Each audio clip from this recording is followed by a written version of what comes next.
Terima kasih pemirsa masih bersama kami dalam Damai Indonesiaku dan kita masuk dalam segmentasi tanya jawab via video call WhatsApp. Sudah ada Ibu Gina Visa yang sudah bergabung lewat video call WhatsApp dari Situbondo, Jawa Timur. Assalamualaikum Ibu Gina Visa. Waalaikumsalam. Baik, gimana kabarnya Ibu? Sehat? Sehat, alhamdulillah. Baik, nah ini sudah ada di layar, boleh dilihat Ustadz di belakang ada Ibu Gina Visa dari Situbondo, Jawa Timur. Silakan Ibu pertanyaannya Ibu. Ya. Assalamualaikum Pak Ustadz. Ini ada tetangga bikin jalan umum tanpa musyawarah. Domba. Diperbolehkan ngancam, tidak diperbolehkan ngancam. Mbak mau bela diri, kemana? Mbak merasa dizalimi. Terima kasih, salam. Baik, oke kalau bisa saya sedikit ringkas pertanyaannya, ini berkaitan dengan harta Ustadz, harta yang dimiliki Ibu Gina Visa ini dipaksa diminta oleh tetangganya untuk jalan begitu. Nah ini bagaimana membela dirinya Ustadz? Mbah terkasih yang dimuliakan Allah, Ananda turut berdoa semoga Mbah dan tetangga baik-baik saja. Yang pertama bagi kita, harta itu kalau kita ambil bukan punya kita niat memiliki, itu namanya pencurian, syarikah. Dosa jelas. Kita ngambil barang orang enggak niat memiliki, itu namanya ghosob, dosa juga. Yang paling sering begini, dari kantor ke masjid pakai sepatu, ditaruh di penyimpanan. Pengen ke toilet kagak ada sendal siapa aja dipakai itu. Kan kagak niat nyolong, gak niat nyuri. Habis nanti ke toilet saya balikin lagi, gosop, gak boleh, haram dosa. Illa in zanna ridahu, kecuali kalau kita persangkakan yang kita pinjem ini akan redo setelah tahu kita yang minjem. Contohnya CS kita umpamanya sesama satu kobong di pesantren dulu, CS teman-teman nongkrong. Tapi kalau bukan orang dekat, ngambil barang orang, tidak niat memiliki, gosop, minjem kagak ngomong-ngomong, dosa. Itu yang tidak memiliki, niat memiliki, apalagi niat memiliki alias garong, alias korupsi, alias maling, dosanya luar biasa. Dalam hal ini Mbah tercinta menanyakan bagaimana harta beliau berupa tanah atau sebagainya dipaksa, kalau nggak salah ya Ustaz Sofyan ya, dipaksa untuk direlakan untuk jalan dan sebagainya oleh oknum lah. Gitu. Sekarang faktanya itu tanah siapa? Tanah Mbah umpamanya. Nggak boleh maksa. Kamu Naila mau nggak terpaksa sama aku? Gak mau. Itu hati yang segini Ustaz. Modus Kiai, mohon maaf. Apalagi tanah sejengkal yang bukan tanah kita. Kita akui itu tanah kita, bukan sejengkalnya. 7 lapis bumi akan jerat leher kita di neraka, saudara. Faktanya dipaksa Pak Ustaz. Semuanya. Kalau saya bilang, pertahankan Mbah. Pertahankan milik kita. Sekalipun satu kampung benci kita, ini tanah kulo. Tidak ada urusannya sama sampean. Jangan mentang-mentang saya orang kampung dibodohi. Jangan, matinya syahid. Kecuali tawuran warga, mati sangit.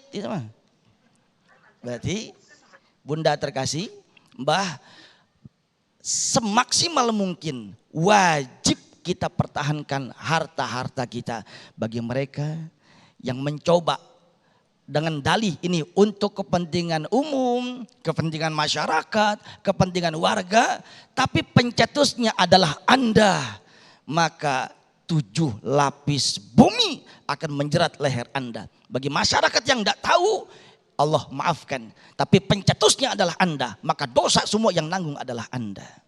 gitu. Masya Allah, terima kasih Ustadz Fatih. Begitu Ibu Genevisa, mudah-mudahan menjadi motivasi dan kekuatan bagi Ibu Genevisa atas jawaban dari Ustadz Fatih Risat tadi. Terima kasih, Assalamualaikum Ibu Genevisa, langsung dari Situbondo, Jawa Timur. Nah, kami persilakan kembali kepada para jamaah untuk mengajukan pertanyaan. Ada Ibu Ani, boleh berdiri Ibu Ani, berkaitan dengan tema kita, nah nanti akan dijawab oleh guru kita Ustadz Kasif. Terima kasih. Assalamualaikum warahmatullahi wabarakatuh. Waalaikumsalam warahmatullahi wabarakatuh. Dalam keseharian, terkadang tindakan kita dianggap sering salah karena faktor usia yang sudah tidak muda lagi. Sehingga pemikiran kita berbeda dengan Gen Z ya. Nah, bagaimana nih pembelaan kita ketika kita berada di posisi seperti itu? Terima kasih. Assalamualaikum warahmatullahi wabarakatuh. Waalaikumsalam warahmatullahi wabarakatuh. Kalau saya bayangkan dalam hal ini mungkin terjadi perdebatan atau diskusi di Benar, situ ya. benar. Dengan orang yang berbeda generasi. Iya. Bagaimana pembelaan kita? Silakan Ustadz Kasif. Ya, Ibu yang dimuliakan Allah, ya, Islam mengajarkan kita laisa minna man lam yuwakkir kabiruna wa la yarham saghiruna.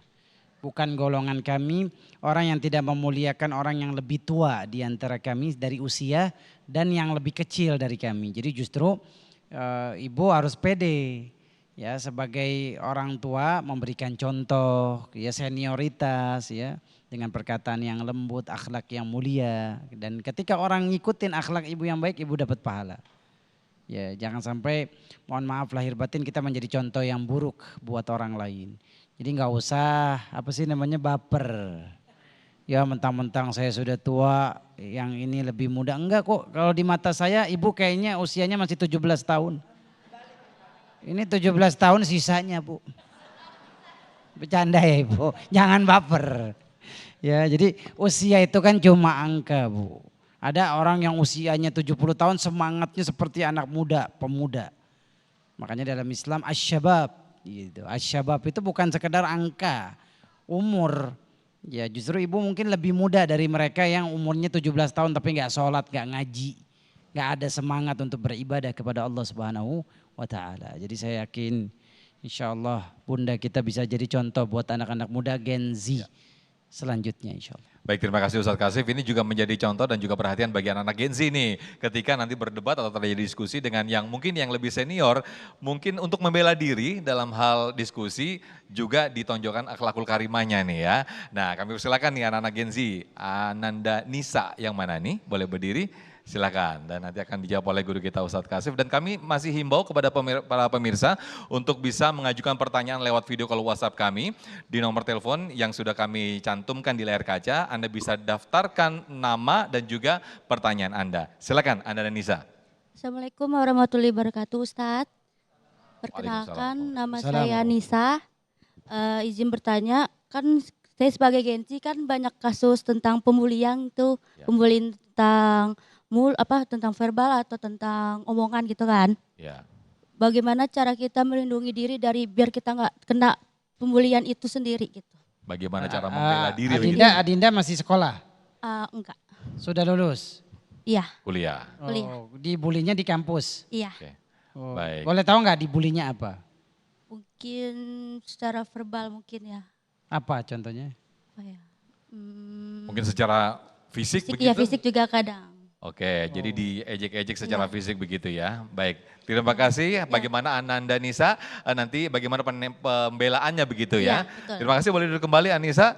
Siap-siap menjawab, tapi nanti Ustadz, ditunggu dulu. Di segmen berikut, ini saya prank nih Ustadz. Baik, tapi kami persilakan kembali bagi para pemirsa untuk mengajukan pertanyaan lewat video kalau WhatsApp kami. Sekali lagi Anda bisa daftarkan pertanyaan Anda dan juga nama Anda. Dijawab nanti Ustadz Kasif dan juga Ustadz Fatih, tetaplah bersama kami dalam Damai Indonesiaku. Sesaat lagi kami kembali.